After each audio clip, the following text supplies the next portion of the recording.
Hello and welcome to MacGroup. So this is our meeting on iCloud and iCloud or cloud-based services.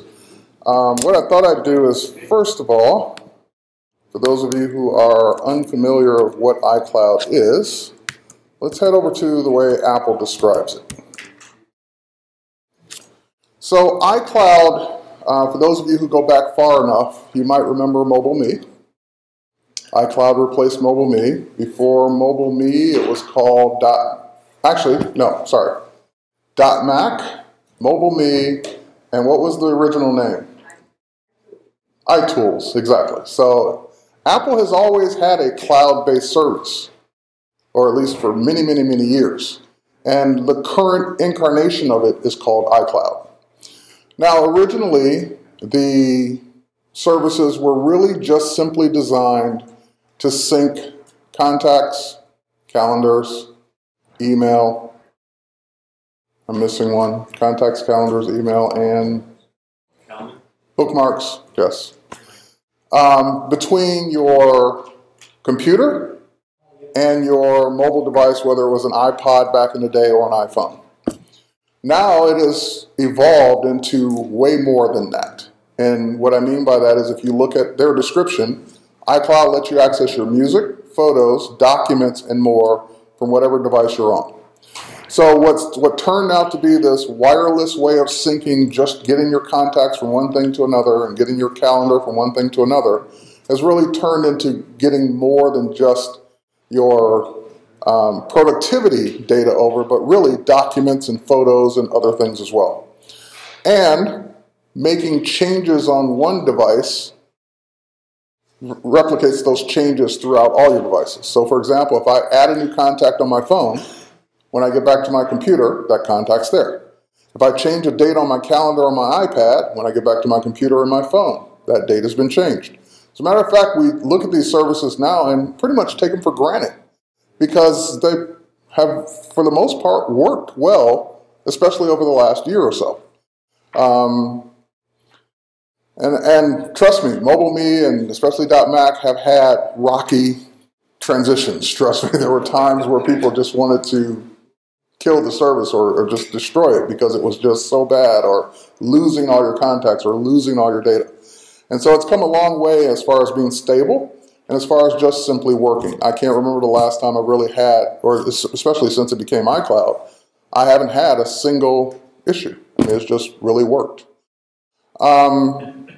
Now, you've heard of other cloud services, and we're going to get into a couple iCloud demos, but other cloud services that you hear about, such as Dropbox, Creative Cloud, backup services like CrashPlan.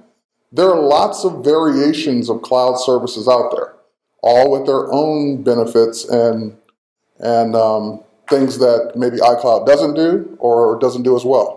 So there probably isn't one cloud service that fits all. As a matter of fact, today I'm going to talk about at least 4 of the ones I use, maybe 5.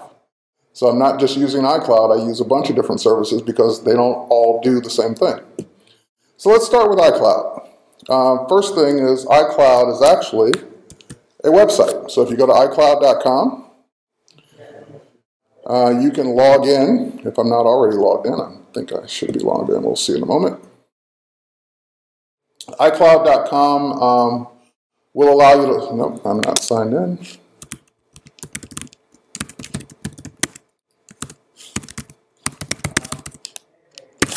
So using your Apple ID,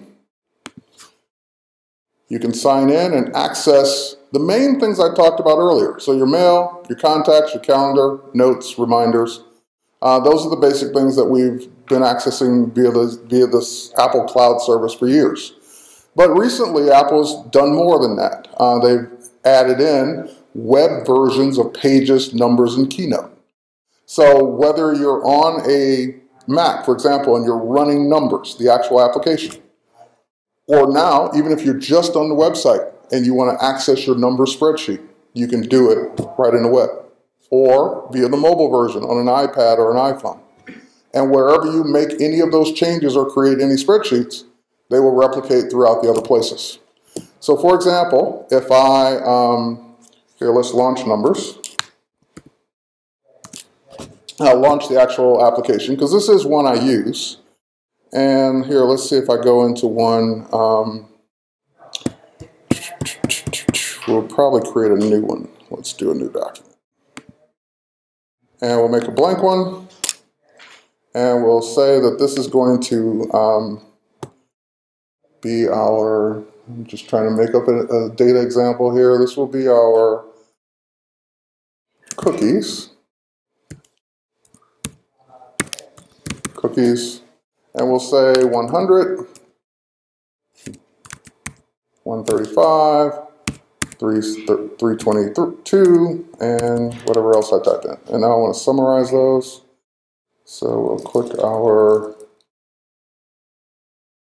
I hate when they move things around. They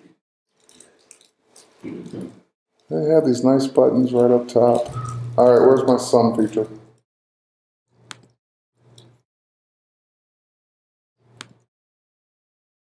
All right, we'll do it the hard way. Yeah, that's here.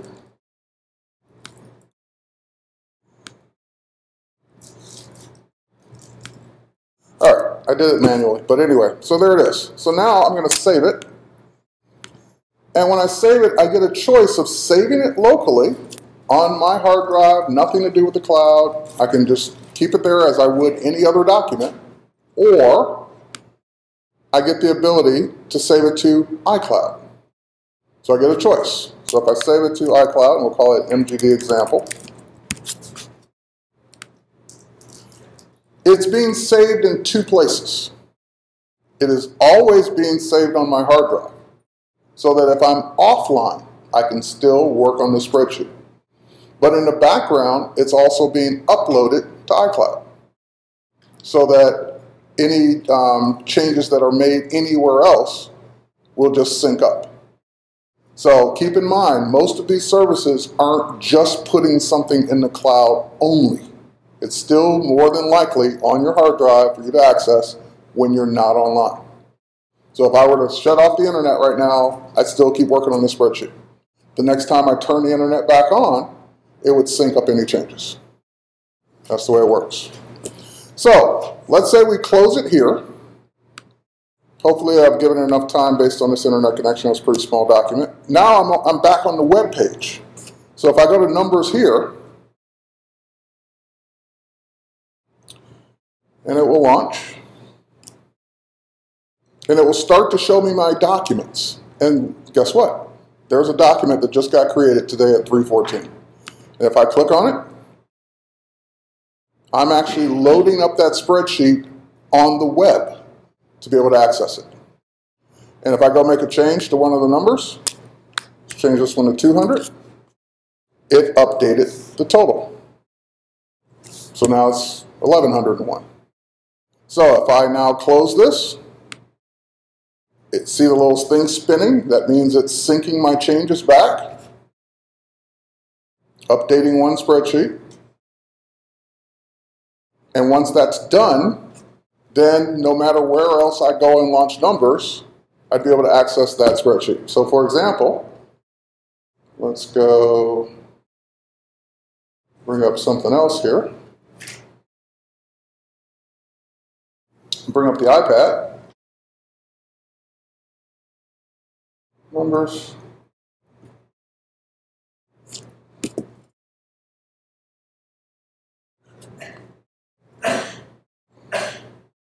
Spreadsheets. There's the one that just popped in. Launch it. It's got the same numbers. So if I go here on the iPad now, and change that to 275. And done. The total updates, go back out of spreadsheets. It is now in the background syncing those changes. So that, in a nutshell, and you see a little up arrow, it just finished. And so if I go back to numbers on my computer and launch that same example, it's got 275. So that's the whole point. No matter where I make the change, no matter where I do these updates, I can go anywhere and see the updates or continue to make changes. Yes. Does it have to be the current version of numbers, or can it be one of the older? Has to be a compatible version. I won't say current, I'll just say compatible. So it has to be, all the versions have to be somewhat in sync so that they know about iCloud and know they can sync together. So for example, if I launch a 3-year-old version of numbers that doesn't know anything about iCloud, then this wouldn't work. Any questions so far? Are there iterations of these changes that you're making so you can go back? If you make an iteration, so if, in other words, I could duplicate or I could do a save to make a permanent iteration to be able to go back to be able to revert back to. So yes, there are versions. Where is it actually on your computer? So it saves it on, it's on your computer and In a top secret folder that Apple doesn't want you to know about. But it is there. But if you're not on the internet, you just have to go to. No, if you're not on the internet, you launch numbers and say, I want to open up that spreadsheet I worked on yesterday. And it still would open because it knows where that secret place is. You still call it iCloud. Actually, just to clear something up, it's always opening it from your Right. desk. Your Mac, when it has an internet connection, will synchronize the files in that hidden folder with the cloud.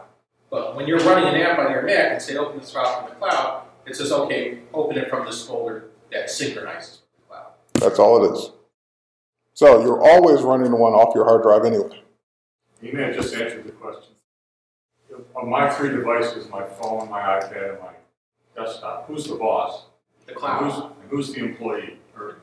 Well, okay, let me phrase it, let me say it a different way.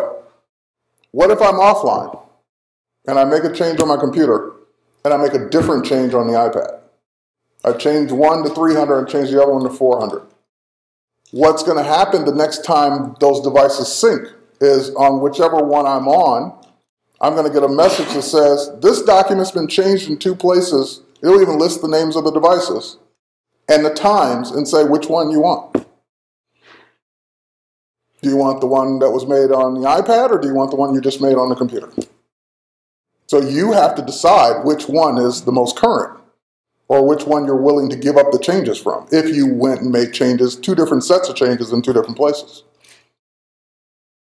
So that's your choice. But you still have to reestablish an internet connection from all the devices so that... Well, otherwise it wouldn't know that there was a change made on the other device unless it synced. Really what you're saying is that there's no boss and employee, it's just everybody's a boss, and if they can't meet on the internet for an instantaneous listening, they'll get that decision later. You could say it that way, or basically just say, don't make different changes in different places and expect it to work. Make changes, but only if you know you're going to make the change in one spot and then it will sync up. If you go and try and make changes in more than one spot without it syncing up, you're causing yourself grief. Is there any way to view those changes? I have the same problem with Lightroom, where it tells me that the data, metadata has been changed, but I don't know what the changes were because it may have been a while, or I didn't know that I actually made those changes. I don't know which one to pick. What I normally go by is, and I haven't looked to see if iCloud, when it gives that warning, will let me actually click and see what the changes are. But what I normally go by is the most recent one, because it's going to give me a date and time stamp. Now, in the case of Lightroom, I usually do the override from Lightroom because I'm the one working in Lightroom right now. I don't know what changed on the disk, while I wasn't working in Lightroom. Right. So in other words, I go by, yesterday I got the same warning. It said, hey, a change was made to the spreadsheet on your iPad at, 2 in the afternoon, and one you just made at 5 p.m. today.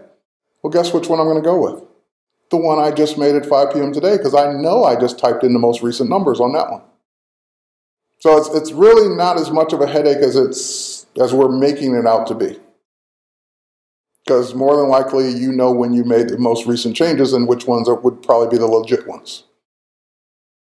Okay, and also keep in mind that in order for there to have been a conflict, let's say, same example, I made changes at 2 o'clock on the iPad Air, and then I made changes at 5 o'clock on the computer. The data I typed in on the computer was what I saw right then and there. So I based my numbers and changes on that data. So to me, that is the most current one. I don't want to go back to something I did at 2 o'clock after I just made changes at 5 o'clock. Because I've already overridden those changes. So like I said, it's not as big of a headache as you think it is. All right, any other questions just from the Apple perspective? So I used numbers as an example. It would be the same thing for Pages. It would be the same thing for Keynote. If you made changes to a slide, made changes to a word processing document, moved some photos around in that document, they would be synced up to all your devices. So same exact thing, I just use numbers because that is the one example I do use. Now, with that said, let's get out of this. And let's get out of the iPad for a minute.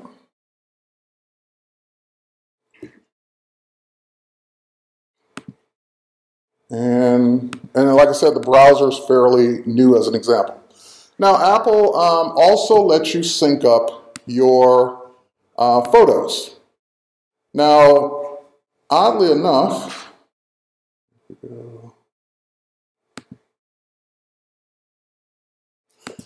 on the website, you don't get to see your photos. You get to see all your documents and data, but not the actual photos.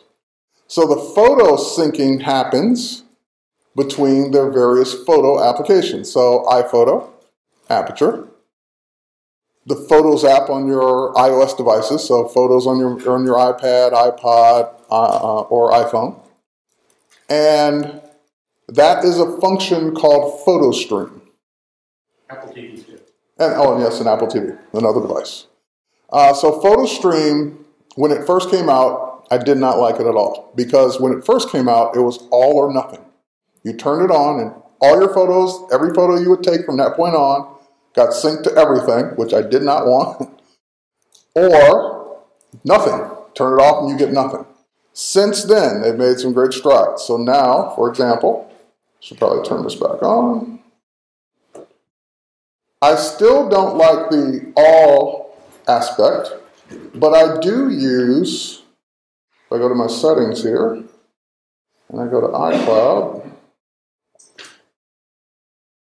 I do use, notice I have my photo stream turned off, but I have photo sharing turned on. So here's the difference. With my photo stream turned off, that means it does not sync every little picture I take, every little screenshot I take. It doesn't. But what I can now do is go in and set up specific photo streams that I share with specific people. And whatever photos I add to those photo streams get shared. So once they gave me that ability, I was like, okay, photo stream's great.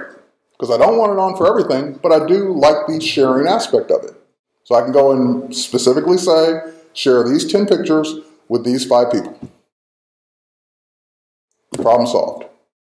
Now the other thing they did in this latest version of iOS, in iOS 7, is they took it up one more notch and enabled two-way. So at first, photo stream was only one way, meaning you could share it out to anyone you wanted to, but they could only see your photos and make comments, but they couldn't do anything else. Now you can turn on and off per shared photo stream, whether or not they can add photos or not. So before that wasn't even an option, now it's an option. Or do those photos only come from your camera roll, or can it be in a signed folder that's on your desk? Okay, the question was, do those photos only come from your camera roll, or can it be an assigned set of photos from your desktop? Think of it as an album on your device that you add pictures to it from wherever you want. So they could be from the camera roll, they can be from a folder you drag them into, they can be wherever you want them to come from. You're manually creating this set of photos that you want to share. However you want, wherever you got them from. Do those photos in the stream count against your iCloud storage? Yes. Well, you get 1,000 photos, right, with iCloud? Yeah. And it doesn't count against your 5 gigs of free space. So I would imagine it counts against the 1,000, but doesn't take away the space. My photo stream, where does that share to any just to your computer that says, like you have turned. If you have my photo stream or my photo stream turned on, any device you have photo stream turned on, those pictures start to show up there. But only if you have iCloud. Correct. But every device, so your Apple TV, your computer, your iPad, your whatever you've got photo stream turned on for, all those pictures start to show up. Does the person viewing it, that you said so-and-so can look at these? Right. Do they have to have iCloud? Or do they have access to the website?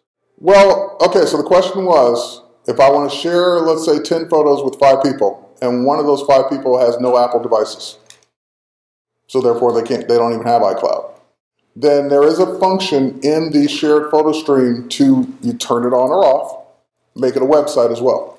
So then you get a URL, you can send that person, they can look at those photos on the web. When someone shares their photo into your photo stream, you save their photo to your camera? Sure. Question was, if someone shares a photo stream with you, can you save those photos to your device? Yes. Anything else? Okay, so that's photos for the most part. Yes. I'm looking at my iPad and it looks different than yours. I don't have that photo shown up on mine. Are you on iOS 7?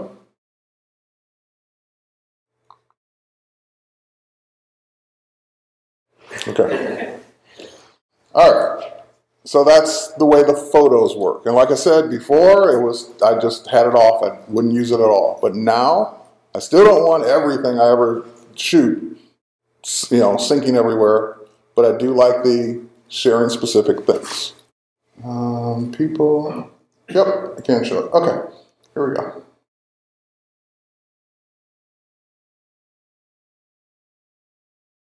Okay, so here's a photo stream called Miscellaneous. I've got, 21 photos in it, shared by me. If I want to add someone, I tap on people. I can invite people to this. So if I say I want to invite Jack Beckman, I can invite Jack via one of his various phone numbers or email addresses, but we'll not invite him.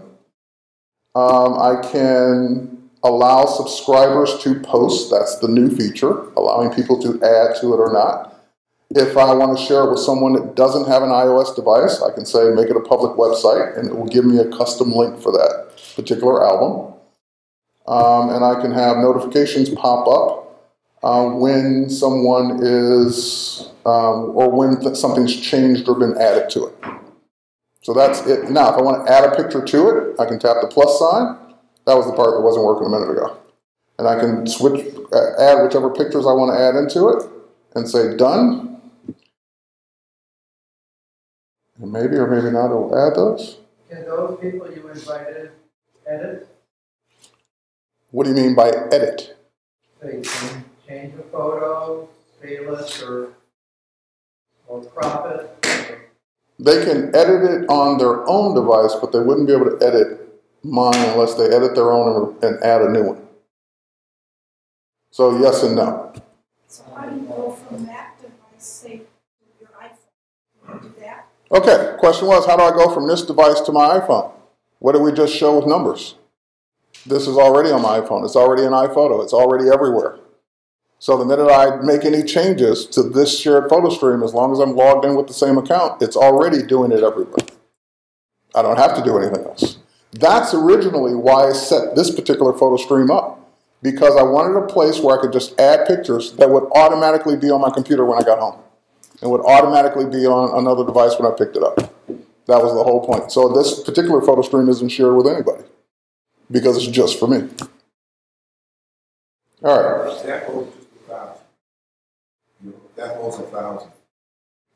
Correct. Well, your most recent 1,000. Correct. 1,001. The oldest one drops off. Now, you don't lose the photo. It's just no longer being synced in iCloud. Those 1,000 pictures are taking up space on your iPad. Are the 1,000 pictures taking up space on your iPad? Yes. And of course, it's in the Photos app. That's where you do the accessing. All right. We talked about all the productivity stuff. We talked about the productivity apps, Pages, Numbers, and Keynote. We talked about photos. There's one more use that you're going to start seeing more and more of iCloud, and that is third-party applications taking advantage of it. For example, one of my favorite password management application is called 1Password. 1Password version 4, which is the latest version. Well, let me go back. Prior to version 4, 1Password would sync your secure password file via it could sync it either directly between devices, like over Wi-Fi, or via Dropbox. It still does those two, but they added in iCloud. So it can now sync between whichever one you want. If you don't use Dropbox, you use iCloud, it'll do iCloud. You don't need more than one, but what I'm saying is it now has iCloud added. Another app that I use that isn't on the computer at all, but it is on my iPhone and iPad, is called Easy Release. It's the model release application that I use. Easy Release, in their latest version, syncs with iCloud as well. So for example, here are the most recent model releases I've created and had signed. And now if I go to the iPhone, which I never create them on the iPhone anymore, I always do it on the iPad.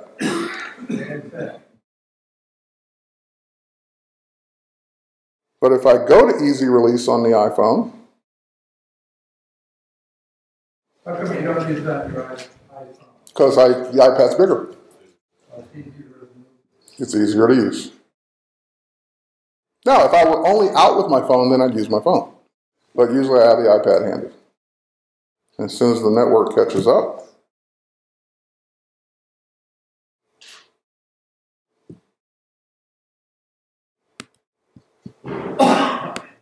hello.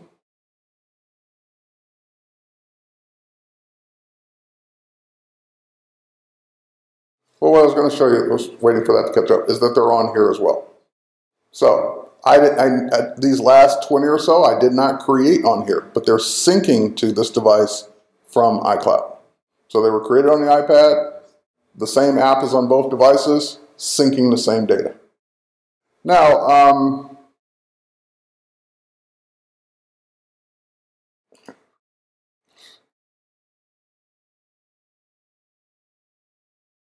If you deleted, there we go.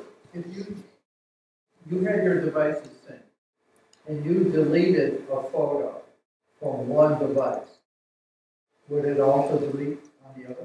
Question was, if I delete a photo from, let's say, PhotoStream on one device, does it delete it from the other ones? Yes, it does. Just like if I delete a numbers document from iCloud, it deletes it from all the devices. So it is syncing, not just copying.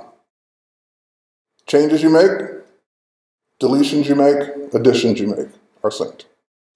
So again, same model releases now on this device that were never created on this device, but because this app added iCloud syncing at no additional cost, I have now the same documents in both places.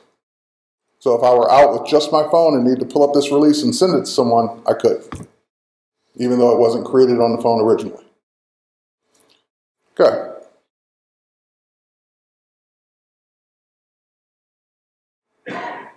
So the point I'm making there is that you will start to see more than just Apple software using or taking advantage of iCloud.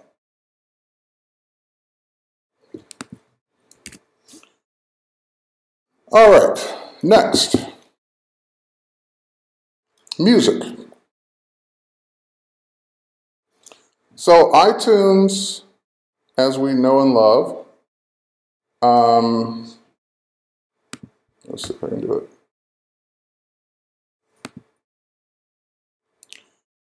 Apple sells a service called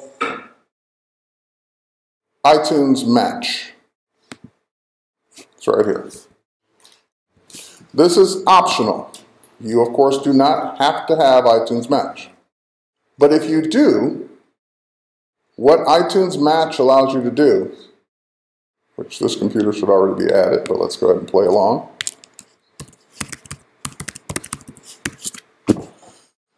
What this will do is look at your library, and let's say, just for a round number, you have 1,000 songs. You could have 10,000, but whatever the number is. Let's say you have 1,000 songs. It will go through your 1,000 songs and say, 750 of these are on the iTunes store. Matched. Done. 250 of these are not on the iTunes store. Upload. And it will just do it automatically. So, your 1,000 songs are now available on all your devices, whether you bought them from iTunes or not. That's the whole point. So, let's say I'm on my phone. I don't want 1,000 songs on my phone. It will take up too much space. They'll all be listed. All my playlists will be listed. It will be as if everything's here, even though it's not. And the minute I play a song, it will stream that song over the internet and download just that one song. So my user experience will be as if the 1,000 songs were here, because I'll just start playing them, and they'll start playing them as long as I have a connection. And the ones that finish playing will be on the device until I remove them. And so I can play those offline. So iTunes Match gives me the best of both worlds, because I have my entire music library of how many ever songs I have, I don't know, available to me. I have 7,182 songs available to me on all my devices. If you reach your limit, will it drop off, or will you have to select a song to drop off? Well, iTunes Match, last time I checked, was limited to 25,000 songs. I don't know what happens on 25,001. Yeah, so I only have 7,000, and I don't ever anticipate getting, in my lifetime, that many more. You said it will match your songs, and then if you select download the song, does that mean you now have two versions? No. So, matching the songs means it went through your library and said, hey, you bought this song from iTunes, matched. Hey, this song is you didn't buy it from iTunes, but this song is on iTunes, matched. Hey, this song's not on iTunes, upload. So that means your 1,000, my 7,182 songs are on iCloud, even if most of these I never bought from iTunes. So it just stores them on iCloud. But you said it also downloads. Correct. So, for example, it's always easier to show than tell. For example, where's my music app? Music, here you are. Let's go find a playlist. It'll be easier to show. Let's go find a playlist. Perfect. How do you launch it? Okay, I'm launching my iPad, which of course does not have 7,000 songs on it. Not even close. So here's a playlist for the Beatles. Notice the little cloud icon on the right-hand side next to all those songs? All the way on the right-hand side? That's because those songs aren't on this device. They're only in iCloud right now. But if I hit Come Together,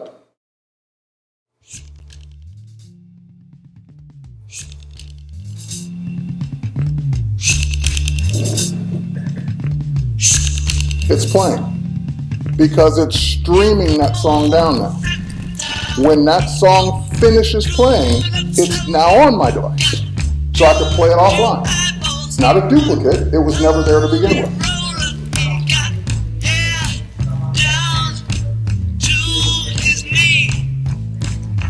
I get a song if I hit the cloud icon and I want it on my computer. No.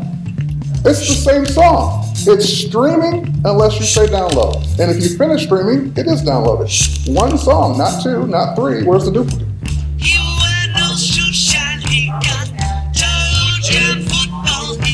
Well, okay, I see where the confusion is.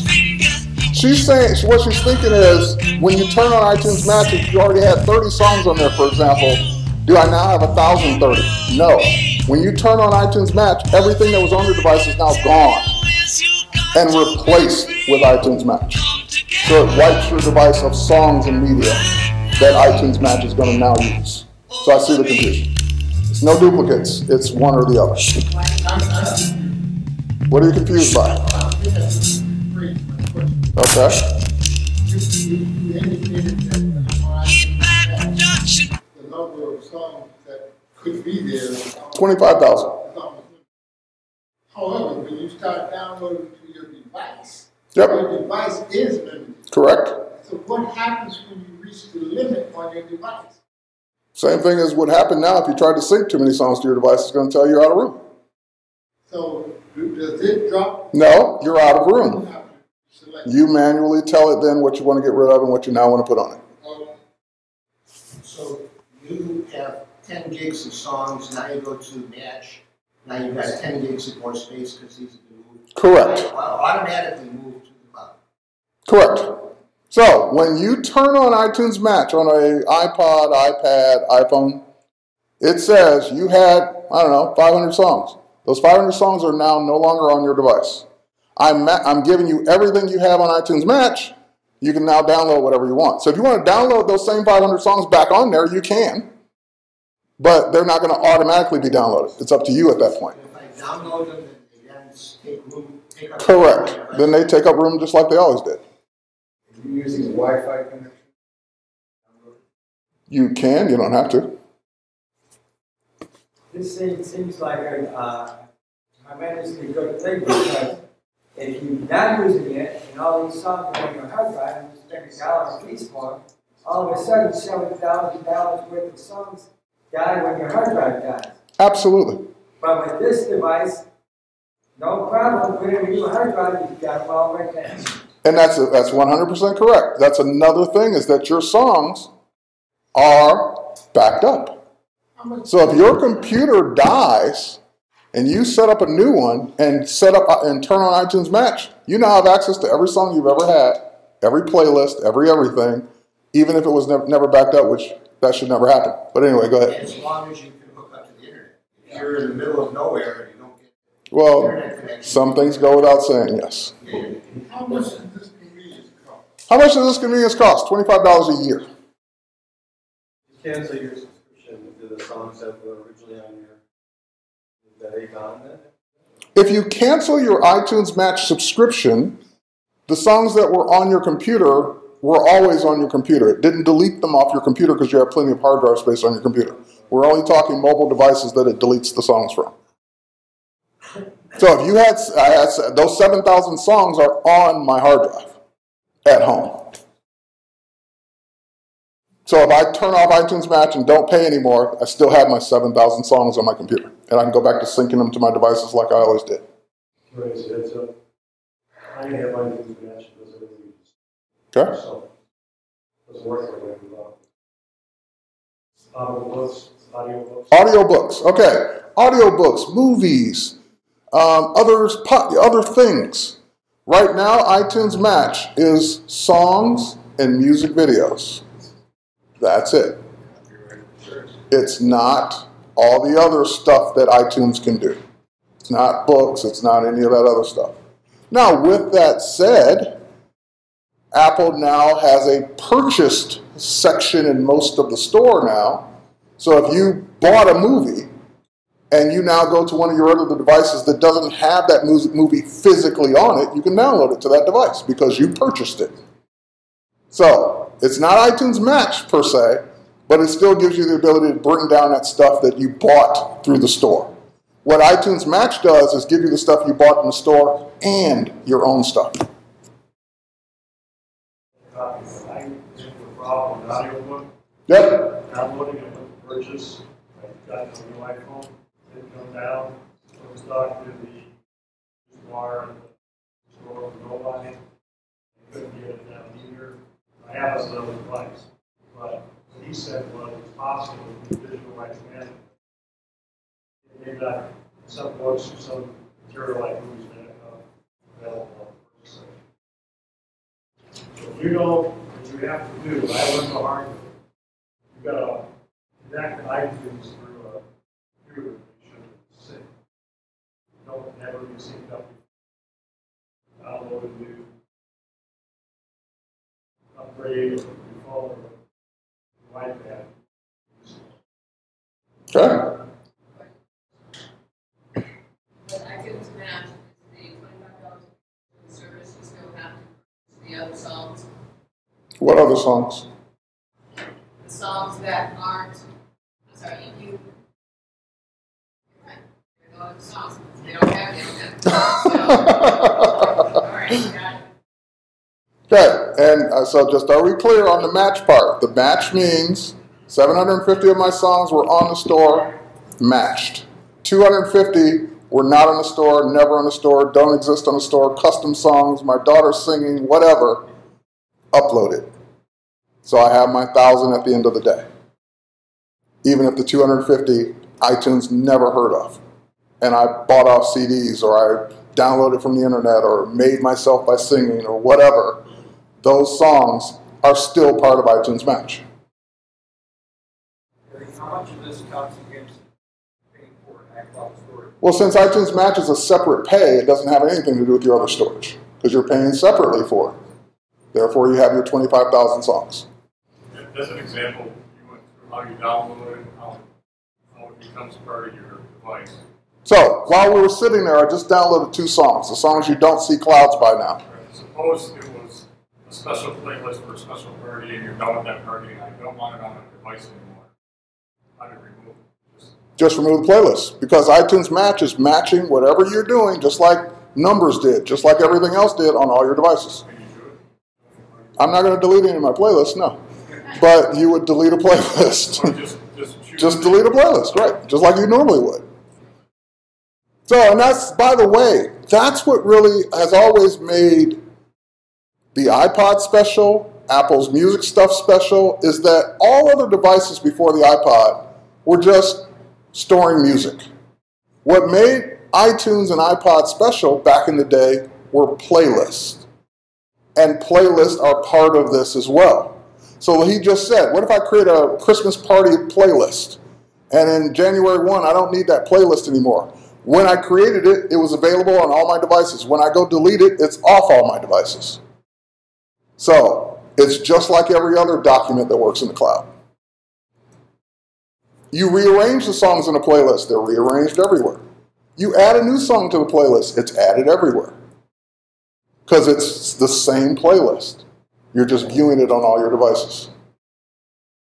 Is that different from syncing it with the wire? Oh. There's no wire, and it costs $25. Okay. I had a puzzling happen. I was reading some articles on my computer from the newspaper, and without me realizing it, I guess I downloaded something, and it must have gone to the iCloud. Because then when I use my iPad at another time, I happen to look in the iCloud and I've got a couple of articles there that I didn't want. Okay, so it probably got added to your reader list at some point. Okay, so then on my iPad I said I wanted to throw them away. I couldn't throw them away. I don't use Safari enough to know. So how does the reader list work when you delete something from it? Or can you? Okay, then what happens? Disappears. Okay. Don't know, so, because I don't use that feature.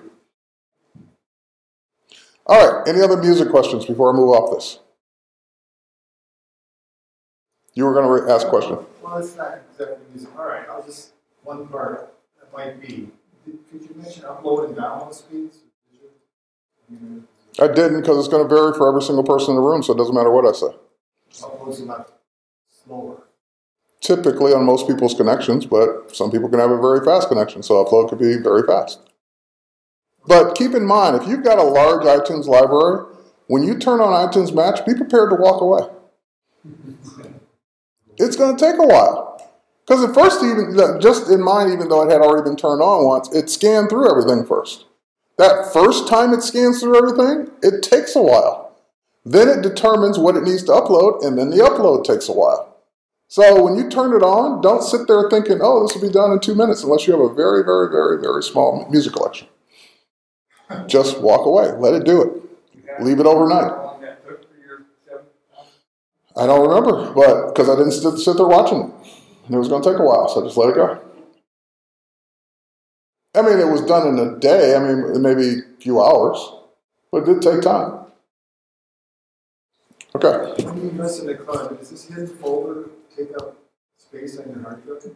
Yes, because the documents are technically on your hard drive. How much would this take up? Right? How many documents you create?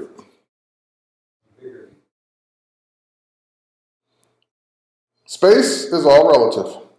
It's up to you. Numbers documents, for example, which is primarily what I use for iCloud, are very small, so it doesn't take up hardly any space. But those documents are in that folder on my hard drive. So how much space does 10 spreadsheets take up? Pictures are pictures, so that would be taking up the same amount of space whether you use the cloud service or not. That's the other thing, you have to think about it that way.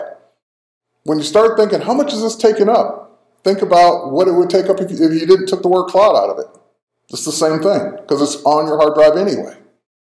All you're saying is take these 1,000 pictures and also put them in the cloud. So the 1,000 pictures are still taking up the same space they would have taken up before iCloud even existed. Okay, next.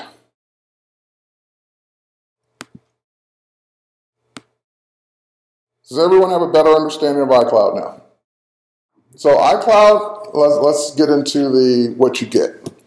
I'm going to go into my system preferences and go to iCloud. All right. So these are all the things that can now sync with iCloud. So obviously your mail, contacts, calendars, reminders, notes, Safari bookmarks. Keychain was added in Mavericks. Photos can be synced if you want to do your photo stream, which I don't do on this computer. And documents and data, as well as the Find Your Mac service, which is not really syncing, but it's just a service. Now notice that how much space I'm using. I'm using 9.69 gigs out of 25 gigs. Well, wait, you only get 5 gigs with iCloud, right? It's true. You only get 5 gigs for free, but you can go buy more. So if you need more space, you can go pay more space annually for how much ever space you want. So I bought 25 gigs worth instead of just the 5, for obvious reasons, because I needed more than 5. Now, what's taking up so much space? Why do I have 10 gigs in iCloud? It ain't photos. Nope. Movies don't get synced to iCloud. iOS backup. Say it again, Jack. iOS backup. iOS backups. My phone is backed up to iCloud. Why? Because I don't want to have to be dependent on me remembering to plug it in and do it once a day. Because I won't. Honestly. But every night, when I plug it in to charge it, as long as I have a Wi-Fi connection, my phone gets backed up every single day automatically. That's what's taking up the rest of the space. Is it adding a backup on top of another backup instead of the... It's one backup that keeps getting updated. Oh. Just like, so it's not like, I see what you mean. No, it's not like time machine. It's just one backup. It's a smart backup that says, okay, you've added 20 pictures, 30 text messages, 4 phone numbers, whatever, and that basically, once it's backed up, that's what you have. Now, why do I use iCloud backup for my phone instead of just plugging it in for free? I already gave you one reason. You can access it anywhere? Nope. Backups you don't get to access. What would you buy on your phone? Well, I could back it up to my computer in iTunes. I don't have to use iCloud. Why do I do it? I already told you. Sure. It'd be automatic. Right. I won't remember to do it. Because if I do it the other way through iTunes, I have to physically plug it in and remember to hit sync and let it back it up. You could have gaps if you're busy or... I won't do it. I'm admitting it. It just won't happen. So that's one reason. And more often than not, every single person that I know of that has an iPhone that at some point their phone becomes corrupted, or they lose it, or it becomes damaged, and whatever, even under warranty, it breaks, and Apple says, here's a new phone. Guess what? How old is their backup? Their backup is as old as the last time they plugged their phone in, which for most people that I know that run into those problems is months. So then they start crying because they've lost all the pictures they've taken in that time. They've lost all the text messages they've sent and received in that time. They've lost all the things they've created in all the apps in that time. And I'd rather just not go through that because I know I won't plug it in every day.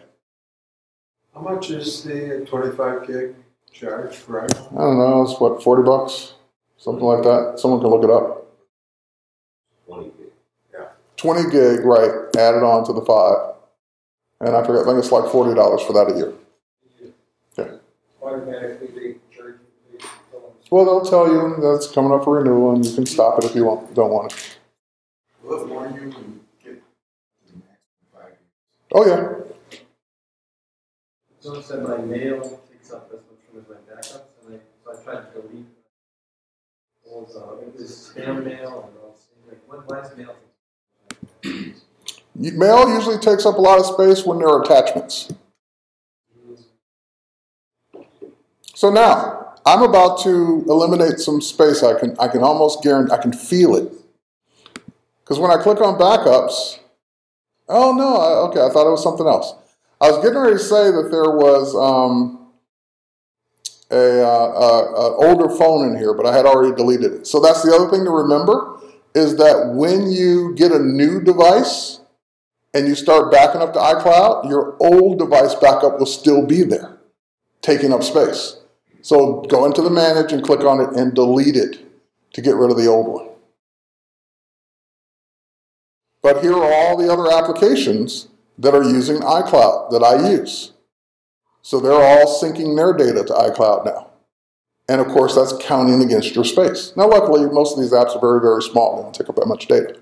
Spam mail take up? If it's on the server, yeah. Terry, what items are backed up that don't count against clouds? Items are backed up. The apps. Because apps are downloaded. So apps don't take up any space. Or don't count against your space, I should say. The data in the apps do, but not the apps themselves.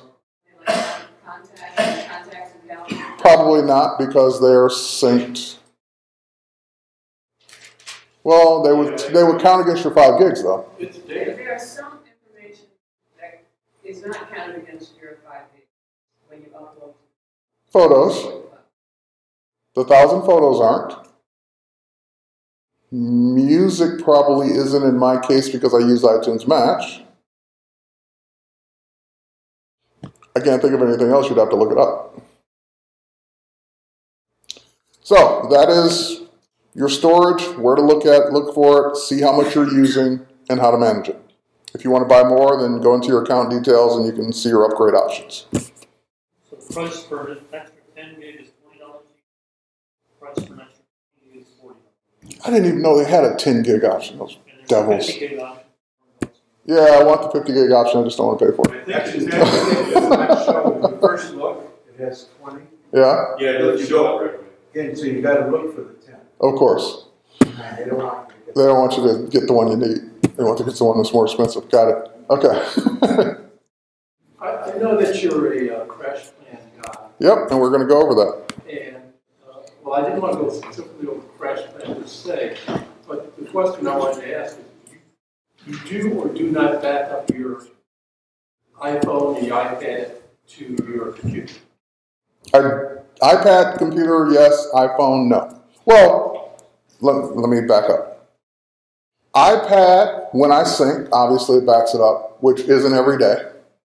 iPhone syncs up to iCloud every day, or backs up to it, I should say. But occasionally, I'll plug it in and tell it to back up to the computer, especially when I'm doing a system upgrade. Because if it has to do a restore or get the information, it's faster to get it off the computer than the cloud. So you can toggle back and forth. You can have backups in both places.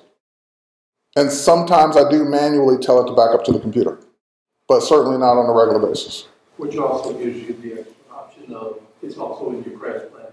Correct. So, Go ahead. Do the iPhone 4S have the same backup feature that Yep. the 5?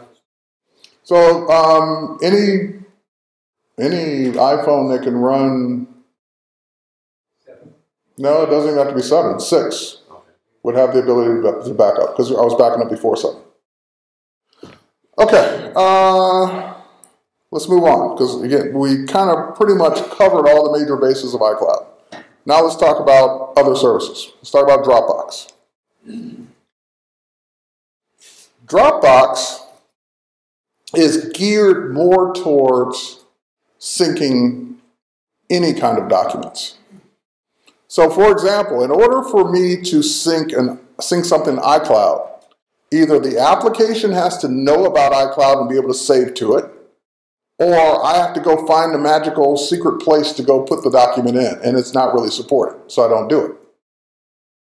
But Dropbox, it says, hey, we're a folder on your computer, put whatever you want in there. It doesn't care what the document type is. It could be movies, it could be songs, it could be documents, it could be whatever, it could be pictures, it could be whatever you want. And you get the same benefit of whatever devices you've got Dropbox set up on, that data is synced. So for example, if I open up my hard drive and open up my user account or user folder and open up Terry White, there is a folder there called Dropbox. That is a service, Dropbox.com, and just like iCloud, you get X amount of gigs for free. And I always forget what it is nowadays because it changes. Originally it was 2. Then if you turned on a couple features, you could get 5, and I think it's just 5 now automatically. I can't remember what it is. So you get 5 gigs of space, 2 to 5, let's say, for free, just by going to Dropbox and signing up and getting an account. Once you get the account, you install the software on your computer, and you get this folder in your user folder, and whatever you put in that folder is synced to Dropbox. It's still on your hard drive, just like iCloud is. So if you're working offline, don't have an internet connection, that stuff is still on your hard drive. The next time you do have a connection, it will sync it. So if I open up my Dropbox folder, here are all the folders that I have in it. Now, I pay for Dropbox. I pay for the extra space. Matter of fact, I think I don't know how much space I have total, but it's over 200 gigs. I paid for the 200 or 250 or whatever plan is in the 200 range. You'd have to go look it up. Why? Because I made a determination a long time ago. I never wanted I always wanted 2 computers, like a laptop and a desktop, or 2 laptops or whatever. But what I never wanted was to run into the situation of, darn, that document I want to work on right now is on the other computer. So I never had 2 computers because of that. It would just be too much hassle to be working on one and then not have something or not have the most recent something. When you're on another computer, another city, whatever. Not just another room. Like, for example, I want to open up a document that's on the computer at home right now. So that would not work for me. So once I saw Dropbox in action and saw how well it was working, I made a determination. I said, I'm going to pay for enough space so that Dropbox can be my documents folder. In other words, whatever I want to put in, whatever I would normally put in my documents folder, I would put in Dropbox. And now it's on both computers. Whatever documents I'm working on, spreadsheets, photos, whatever I'm working on that's current that would be in my documents folder is now on every computer. And accessible via the Dropbox app, even on my mobile devices. It counts as a backup too, right? Yes and no. It depends on how you want to define a backup. Because here's why I say it doesn't count as a backup. A backup to me means that if I accidentally delete a file, I can go to a backup and restore it. If I accidentally delete a file in Dropbox and I don't know that I did it, it's deleted everywhere. So to me, that's not a backup. It's syncing. So if I say throw this file away by accident, I grab the wrong one and empty trash, and then 2 weeks later I remembered that it's gone, it's now gone on all the computers because it synced it off all the computers. So that's why I don't count it as a backup. However, they do have a feature that I also pay extra for called pack rat. I think it's an extra 30 a year or something. It's small, whatever the amount is. But what pack rat says is you can go to the website and retrieve anything you've ever deleted out of Dropbox. Ever. Ever. Waste basket. Right, it's the permanent waste basket. But that part is only in the cloud and not tying against your space. That's why you're paying extra for it. So you're paying extra for that unlimited amount of delete space. How much do they give you? It's like 30 something a year, 39 maybe. Are you saying you literally don't save anything on your computer? No, you've missed the whole concept if you're saying that. No, what I'm saying is that, or it's one of two things. My question is either do you never go any place where there's no internet, or You've missed the whole concept if you're saying that. What did you miss, guys? It's on your computer. It's always on my computer. okay, well that's It's always in this folder. If I said it, even if I don't have an internet connection, that folder is still there. It's always still there.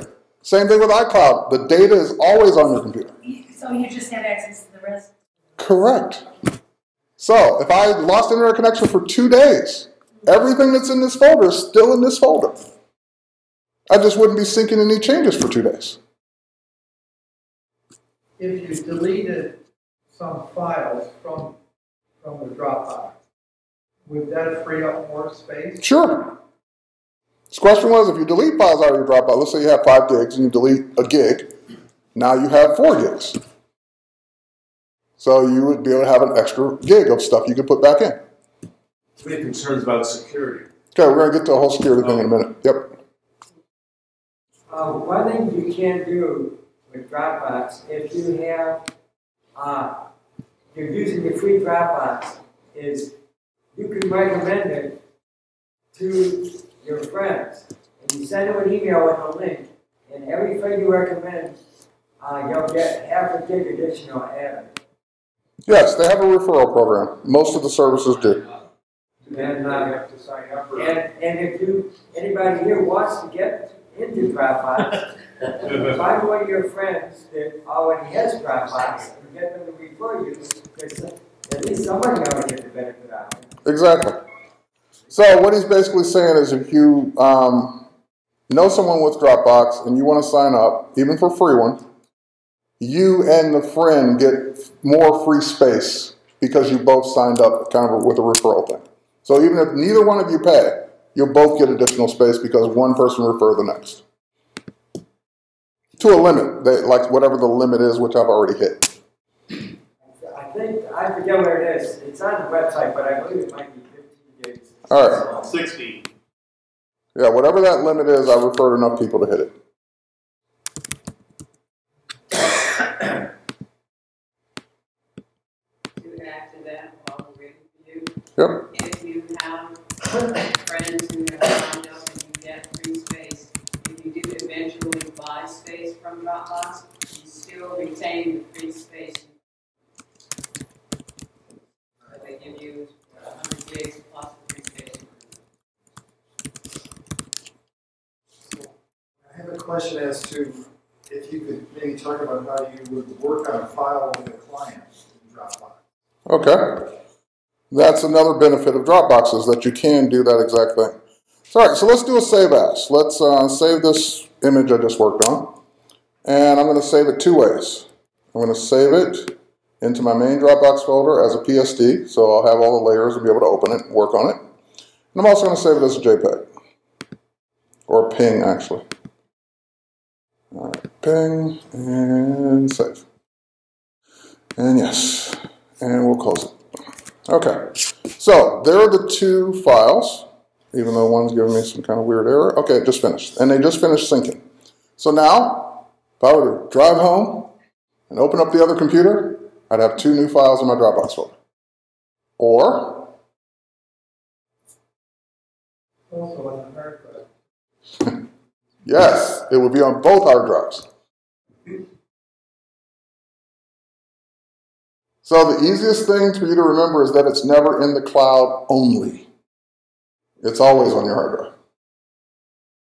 Terry, that's a key point because you don't have enough hard drive space on your computer.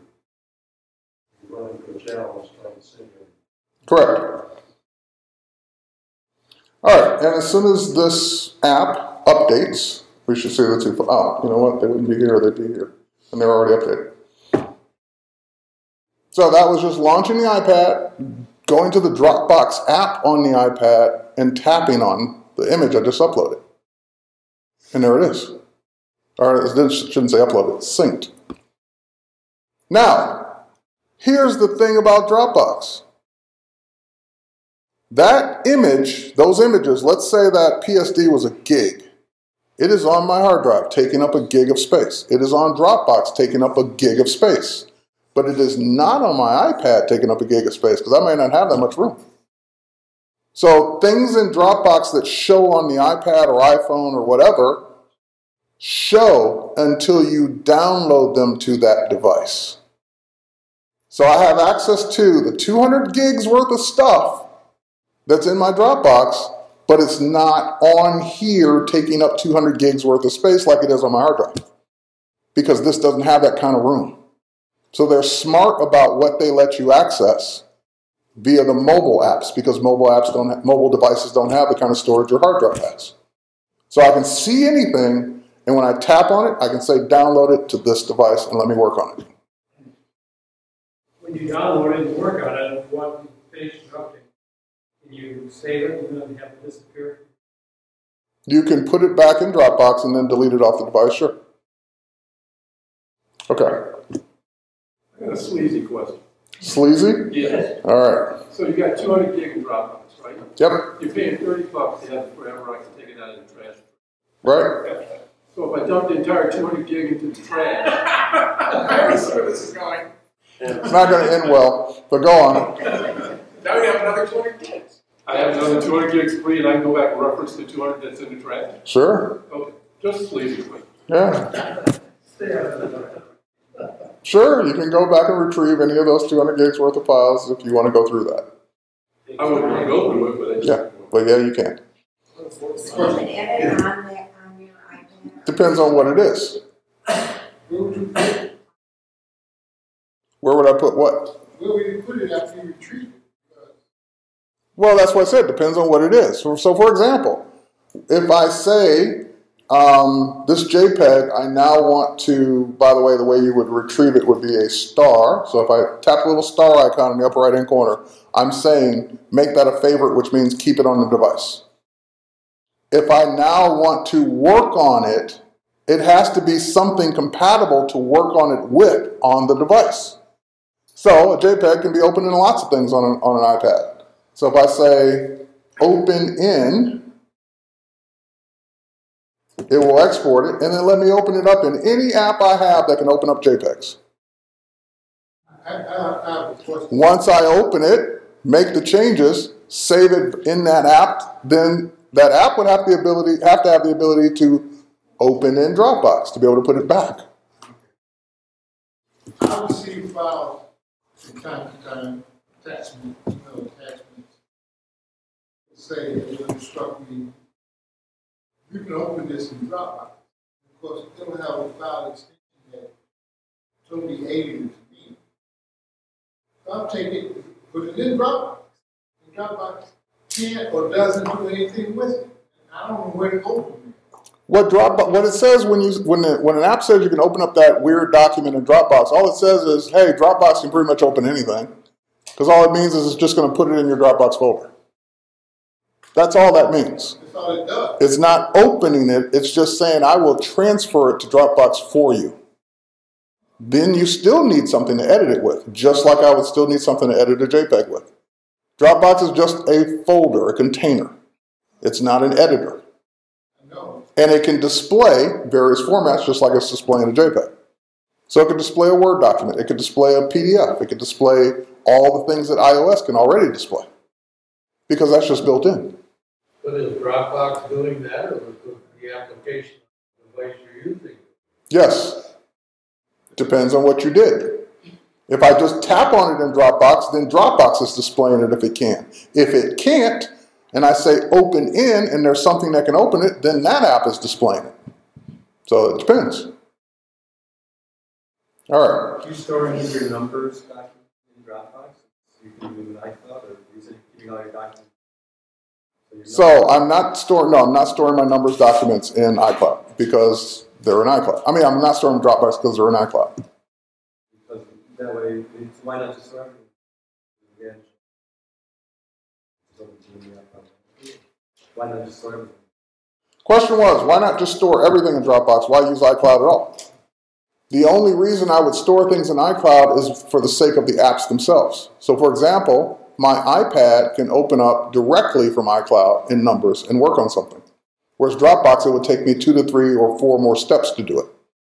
So I store in iCloud what makes sense to store in iCloud. Everything else is in Dropbox.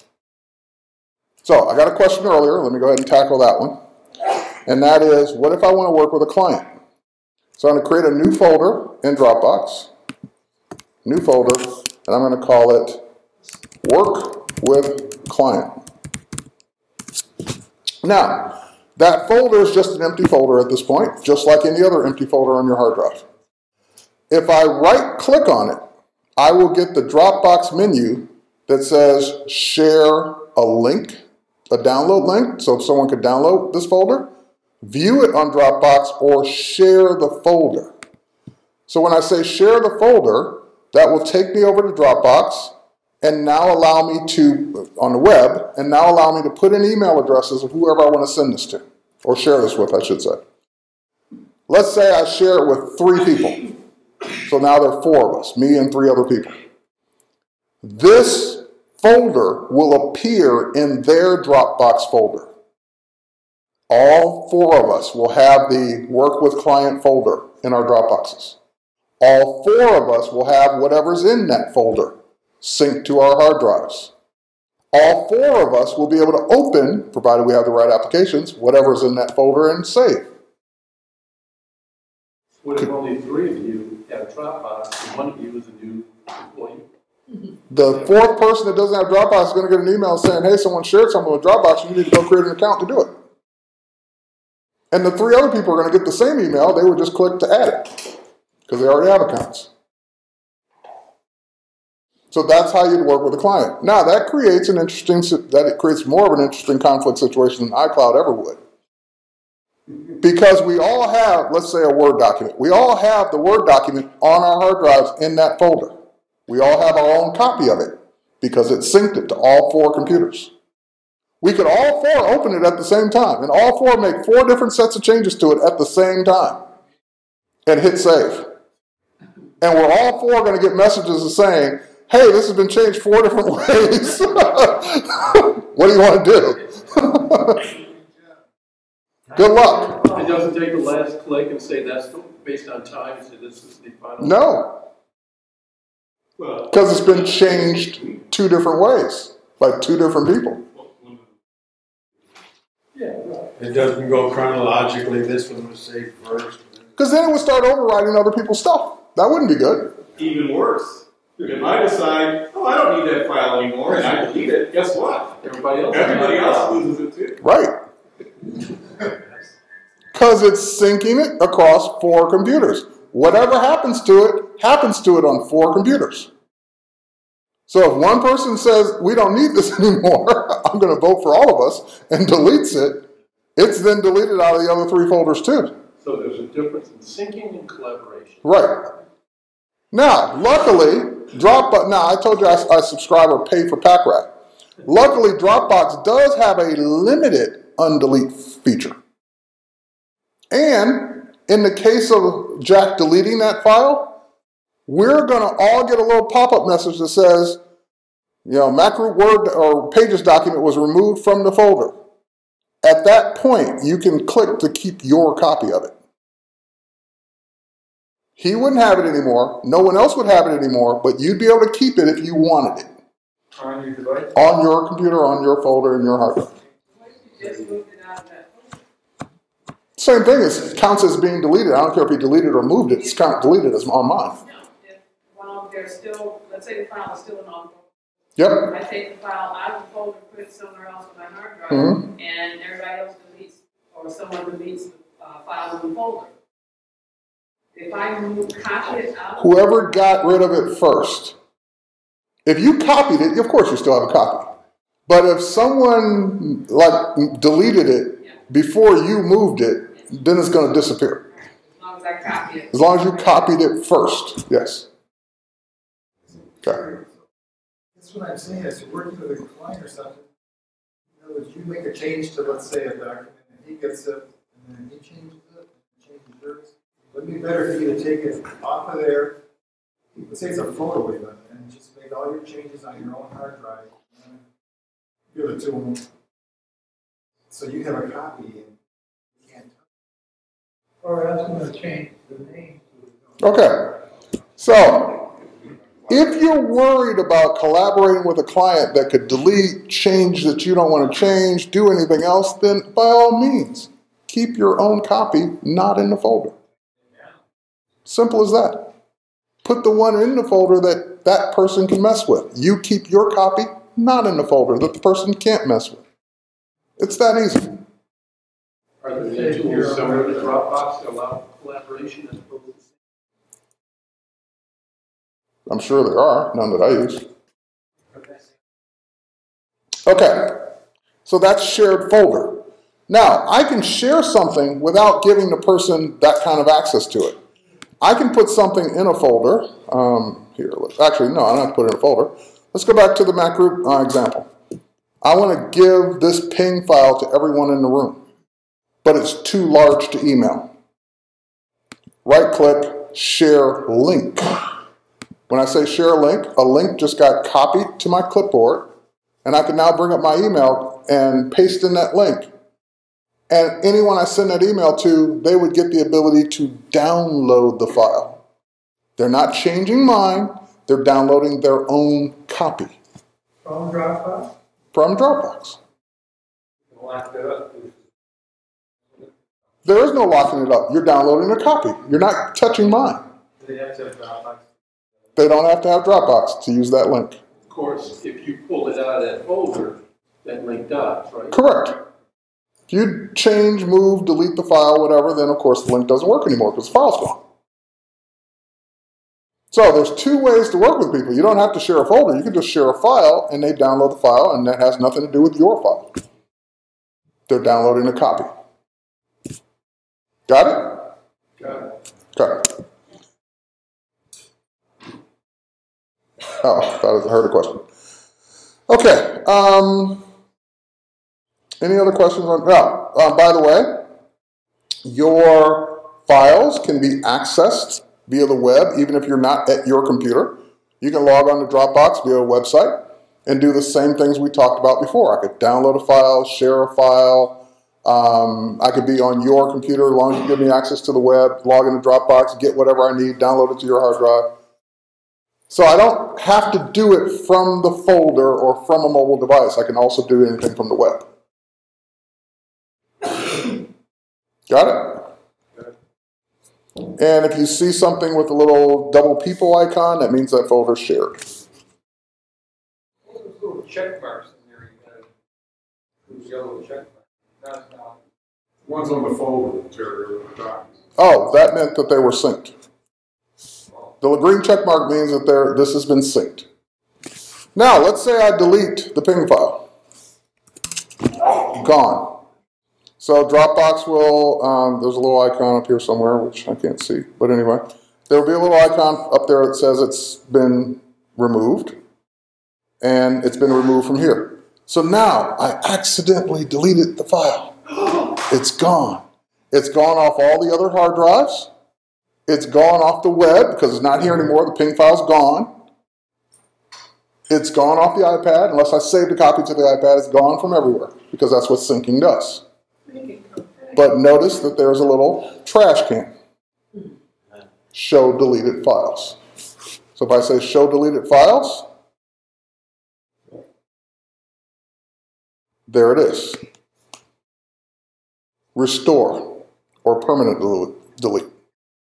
And because I have pack rat, show me previous versions. If you don't have pack rat, how long does it keep in that? I don't know. He's got a legit question there, because this is temporary. It doesn't last forever. I don't know how long. Can you, is there a setting? I don't know how long. I don't know. Make a dummy file and let it sit there. Yeah, you could do that. Well, I mean, I'm sure it's in the FAQ. I'm sure it's somewhere documented. I just don't know it off the top of my head. So, you can quickly get back things that you've deleted if you go to the website to do it. 30 days. Okay, there you go. You have 30 days. So that's quickly within a month if you notice it's gone. Any questions on Dropbox? 2 more, very quickly, because we're almost out of time. So I talked about iCloud or not for, but what it does with photos. And you guys gave me some great questions. I think we got an understanding of how photos work. Although I do share an album here and there using the shared photo stream, I don't really use iCloud for my photos.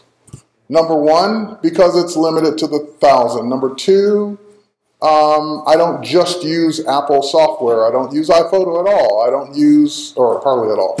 I don't use any of the other things. So I don't use iCloud for my photos. Instead, I'm using another cloud service called Rebel. R-E-B-E-L. Actually, it's Adobe Rebel. So Adobe Rebel, not Creative Cloud, it's actually Adobe Rebel,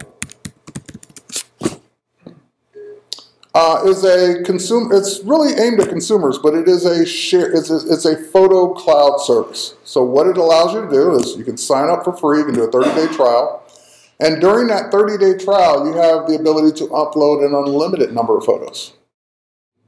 It's not 1,000, it's not 10,000, it's unlimited. After that 30 days is up, and you don't want to pay for it, you can keep the account free, but then your number of uploads goes from unlimited, it won't delete what you already have, but then it goes down to 50 a month. So you can upload a new 50 photos every month and still keep the ones you already had. If 50 is not enough, too limiting, then you can pay the $6 a month to have unlimited again. So that's the way it works. Free for 30 days, unlimited. After 30 days, it can remain free, but limited to 50 photos. If you want unlimited again, $6 a month. Terry, with all due respect to your employer, do they not take any rights against your photos on the free service? As far as I know. You'd have to look at the terms of service, but as far as I know. I've never heard anyone complain about it, so I'm sure it would have been complained about had it been something else. Yes. Okay, let's say that you've taken advantage of the first month, and then 3 months later, you want to upload a large number again, so you pay $6. Then after that, you don't pay $6. You can keep turning it on and off as much as you want. Okay. Okay. Is it limited to JPEG? Can you upload RAW? It is JPEGs. No RAW. Unlimited RAW files will be more than $6 a month, I think. Because those are big. What about regular photos? JPEGs. And movies now, by the way. We're going to get in the security thing. Coming. All right. Any size limitation on the JPEG? Not that I know of. So now, let's say you decide to do the free, paid, whatever. How are you accessing your photos once you're on board, free or not? Rebel has a desktop app for the Mac, iOS apps, web browser, and the ability to publish from Lightroom, which is why I use it, because that's where my photos are. If you don't use Lightroom, of course you can still upload just using the app. But if I go to Lightroom, there is a published service called Adobe Rebel. So I use this published service in Lightroom to create albums or folders, whatever you want to call them, collections. And in those collections, I can organize, put whatever photos I want, and then hit the publish button over here in the upper right-hand corner to publish them to the cloud. So these could be RAWs. Matter of fact, most of them probably are RAW files. But it publishes up a JPEG. Okay? Once they're published, then I can go to the Revel application. So this is Adobe Revel running on my Mac, and see any published collections, published albums. Now here's the other advantage to Revel over iCloud or any of the other ones. Is that you're not just looking at your photos, you also have the ability to edit. So for example, where's the example I want to use? In Revel. So for example, let's say that we want to edit this one. So I'll double click on it, and I will then click the edit button. And the edits that I do here, no matter as many as I do, no matter what I do, they're all non-destructive. I can always come back to this and turn these off, go back to the original photo, make more changes, do whatever I want to do. So for example, let me get it up on both computers or both devices. You have to have Lightroom installed on each of these. No. Lightroom is the one-way publishing. It does not have to be on every device. It doesn't have to be on any device. You can use this without Lightroom. So the Lightroom was my option, not my necessity. Does Revel work with all browsers, so in case we have to deal with people on the dark side? Yes. Okay, where's the same photo here? Same photo running on the iPad. And I'm going to move the iPad out of the way for a minute and go back to the computer. So on the computer, I'm going to make a drastic change. Let's do this. Horrible. Yick. Oh my God, bad. Apply. Now the minute I click the apply button, it's syncing the new change to the cloud, to the Revel cloud, and to any devices I'm running on Revel, Macs, iOS devices, web browser, and therefore, if I go pick up my iPhone right now and launch Revel, this would be applied to it already. If we bring back up the iPad, it's already been applied. So now, if I go to the iPad, same photo, and I'm seeing, you can't see the interface because it's in presentation mode, but I'm seeing the exact same interface, and I'm now going to swipe over and pick a different setting, even though I don't really like any of these. Okay, let's go back to, let's do this. Let's make it into more of a black and white. Okay, I tap black and white, made my change, get out of that folder if I want, and the time it takes to sync it from the iPad, back up to the cloud, back down to the computer, eventually this one will update as well. And it takes a minute, and there it is. So, I'm not just being able to see my photos and present my photos on all these different devices. I'm actually even able to make minor changes to them and have those changes replicate across. Oh my God, it's horrible. I hate it. Don't do it. Go back to the original. No problem. Go back to normal. Give you a little logo or a little banner. Right. What about sharing with others? What about sharing with others? Can you share with others? These are high-res photos. These are high-res photos. They can make changes too? Depends. If you let them.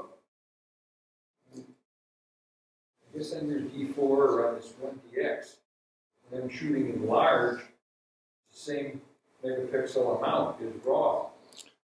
Lightroom, or I'm sorry, Revel will optimize what it's uploading. Cool. If I bring back up the iPad, it's already changed back. When you sign up for Rebel, then you have to download this. Yeah, you would download the app for your Mac and the app for iOS, which is on the App Store for free. Go download all your free apps, and then start uploading photos. Can you keep pictures in folders? Sure. Remember, we had all these folders? Yes, those are all folders. How long Rebel been out? Rebel actually had a bad start. That's why most people have never heard of it. It was originally called Carousel. And Carousel was out, I don't know, 2 years ago. And it was bad because, and I told my development team this, and so if you're listening, I told you. It will never be successful until you give people folders. And the original version didn't have folders. So the original version was you could only scroll through all your photos by date. So it never caught on until they did all this. So now it's very cool. Oh, and also the original version was 30 days for free and then $6 no matter what. So they got off that too. So they did all the right things ultimately. Had they done those from the start, Rebel would have probably been one of the best, most successful launches ever. But now it's where it should be. And this is actually the app I use for my portfolio now on my iPad. A, because it ties right into Lightroom with all my photos that are already there. Push them out to Rebel. B, I don't have to worry about what device I'm on because it's always up to date as long as I have a connection to update it. And I don't have to think about anything else. They're just there. So I hit play and I'm running a slideshow showing someone my portfolio on my iPad. See the photos in your iPhone. Sure, I got Rebel on my iPhone as well. So, how do they make money? Stats. I told you last month when we talked about this, or not this in general, but I mean this in particular, but any company that's offering something for free is either making it for free for either advertising or stats. So, there's a picture on the iPhone. Find out about you. In Rebel. So now, let's see. If I go to the iPhone and I make a change. I don't know. More fun than you're allowed to have. Let's do that. Oh, no, it doesn't look different enough. Let's do that and apply it. And I see it syncing. Okay, so I'm on the phone, just made a change. And we'll bring up the iPad too. We'll see which one gets the change first.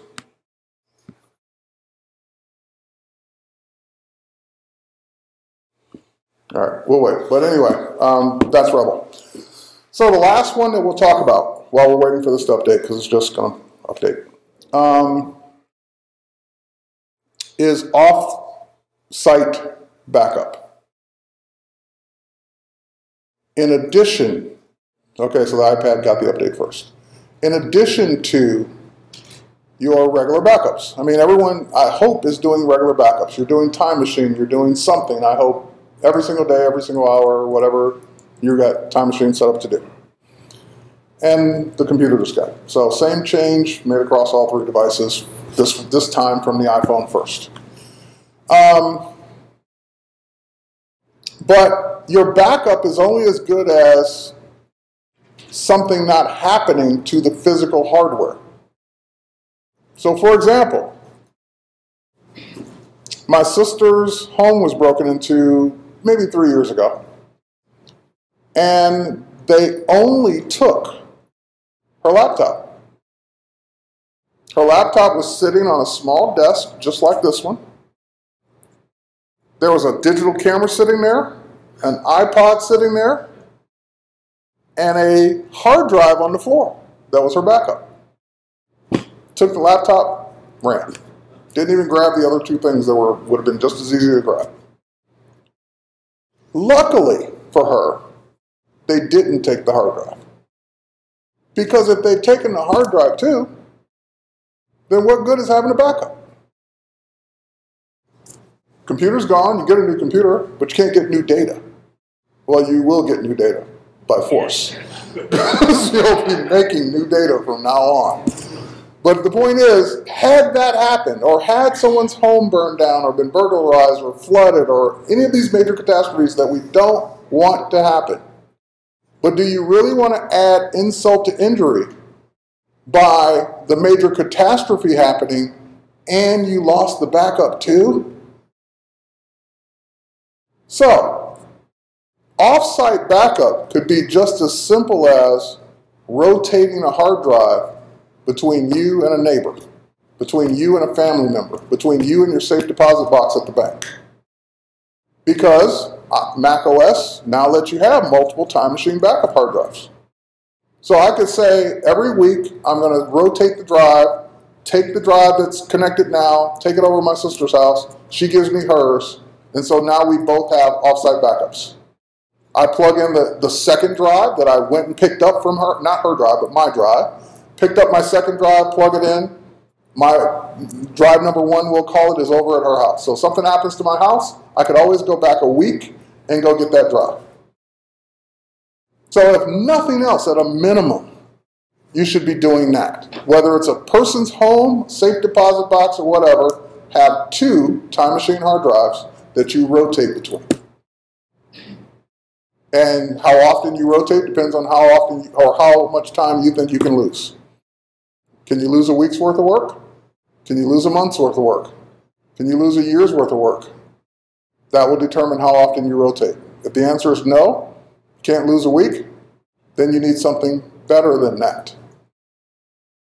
Now, I tried the safe deposit box idea. I really did. I had 2 drives. I had my server being backed up to 1 drive at a time, automatically every night, 2 a.m., doing a clone backup. And I was going to be diligent and take that drive and swap it with the one at the safe deposit box once a week. And I did it for the first week.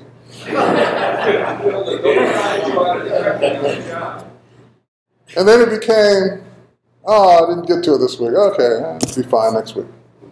Then it became, when was the last time I went to the safe deposit box? I don't know, a month ago? And then it became, I don't remember when. And that's when I knew I needed something that was more, just like my phone, I was giving you that example. I won't plug it in every day. I won't do the safe deposit box thing every week. I know me. I'll get busy. I'll forget about it.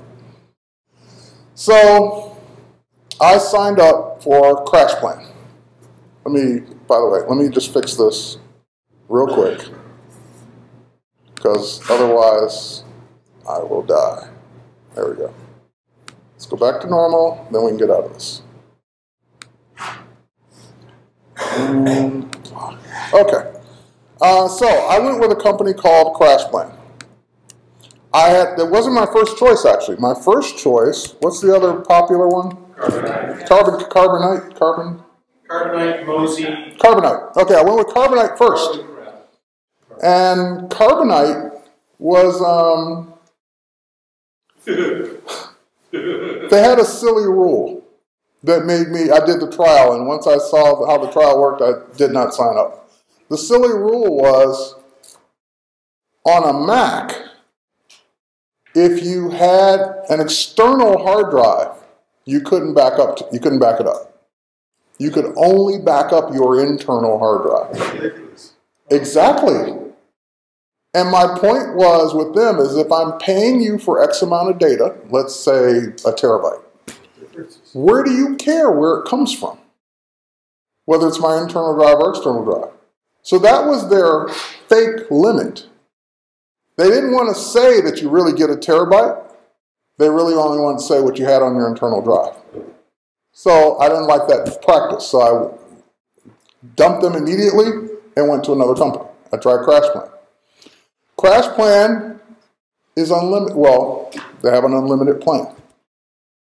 And I even went with a family plan so I could back up to 10 computers, unlimited data. I paid for it for 4 years in advance because the price just made sense. It was like a few $100 to get 4 years unlimited for 10 computers, and I just did it. And I haven't regretted it since. So what's this do?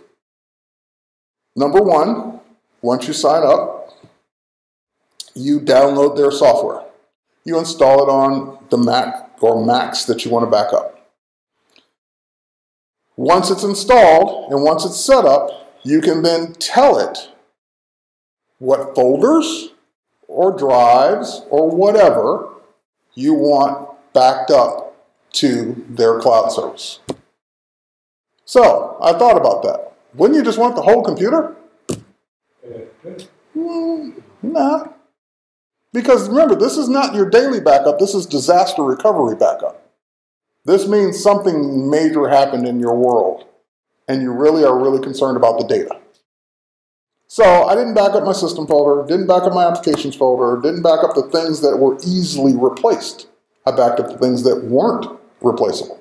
Photos, documents, not music anymore, because I can always get my music back from iTunes Match. Movies, things that I've made. I backed up all the things that could not be replaced in the case of a disaster.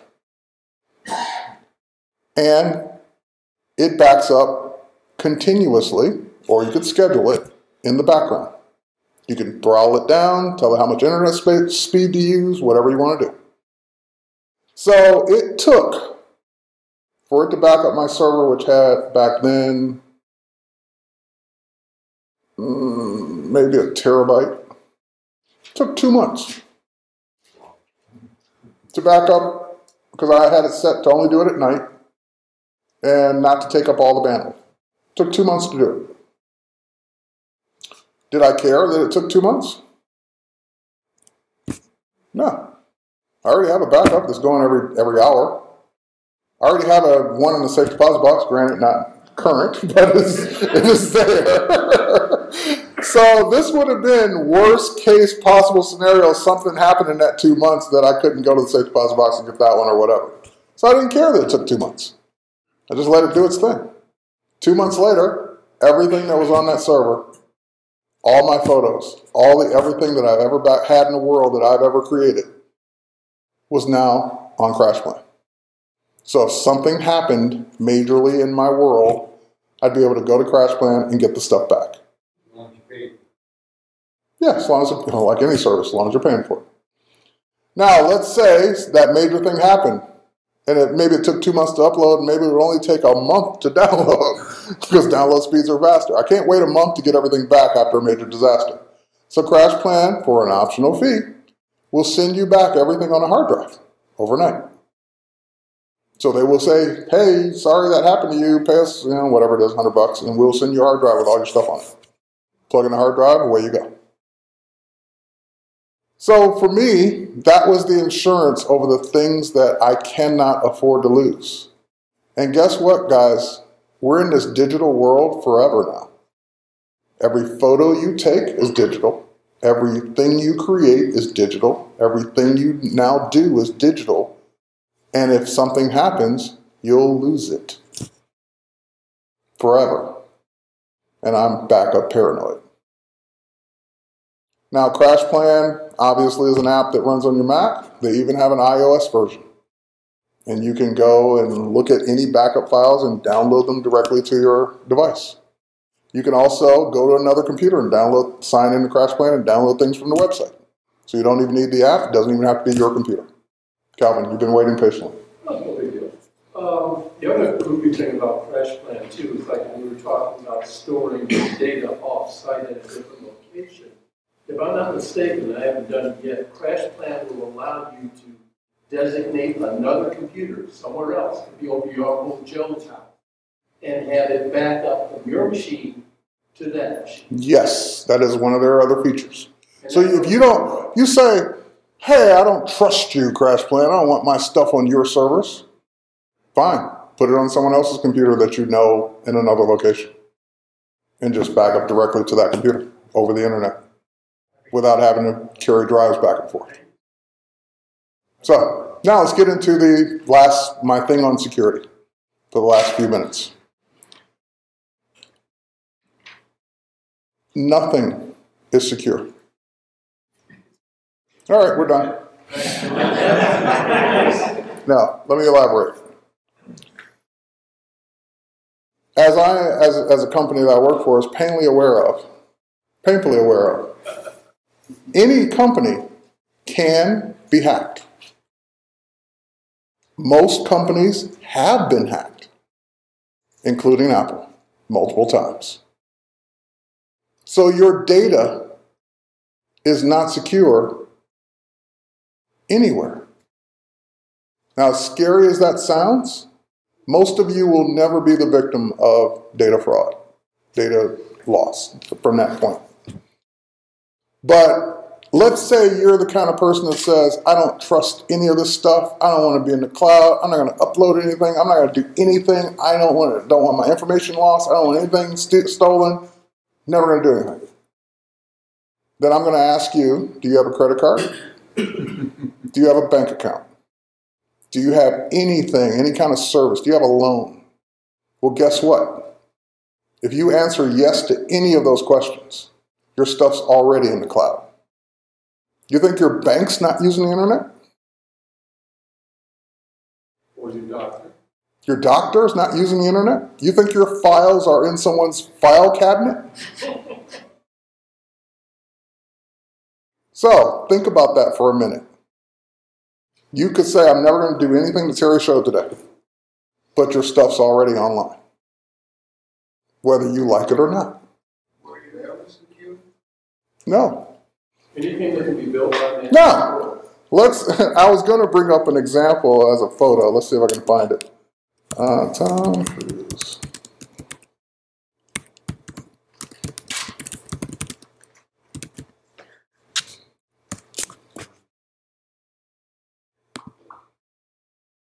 All right, this comes to mind. The Tom Cruise example of Mission Impossible, where they had to break into the secure computer that wasn't online. The only way to get access to that computer was because you couldn't touch the floor, you couldn't do anything. It was that secure. So they drop in from the ceiling and access the computer and get the information off of it. Now, that's an extreme kind of funny example. But the reality of it is that unless your data is in a situation like this, and even here it was hacked, it doesn't matter. So let's say you have this magical bank that doesn't put anything online, and it's on a computer like this. Now you're trusting that every employee that works there won't ever steal anything. Most of the hacking that happens, or data loss that happens, is an inside job. Someone that had access to all the records took thousands of files with them on a thumb drive out of the building. Guy named Snow? Yeah. Snow. Yeah.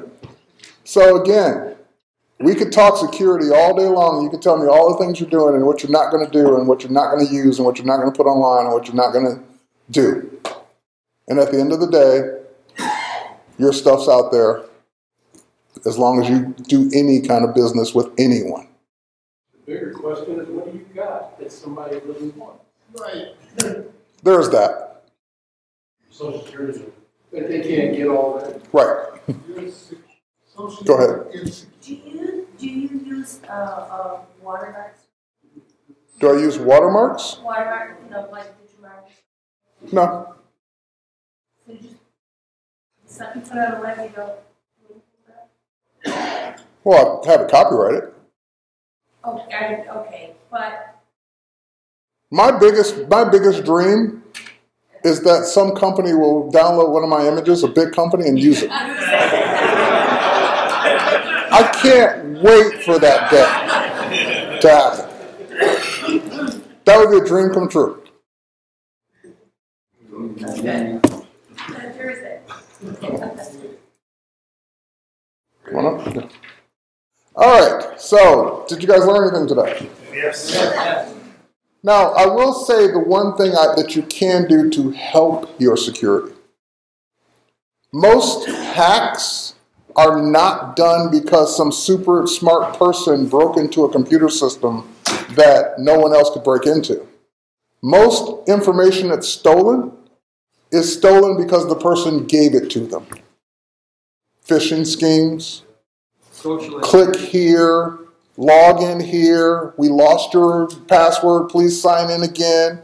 That's how most data's gotten out there. Or you've used an easy to guess password, you use it on everything. So once they know your password and username on one thing, they just keep going to every other site they could possibly go to and use the same username and password until they get into everything they can. So those are the kinds of things you can do to make your life a little more secure.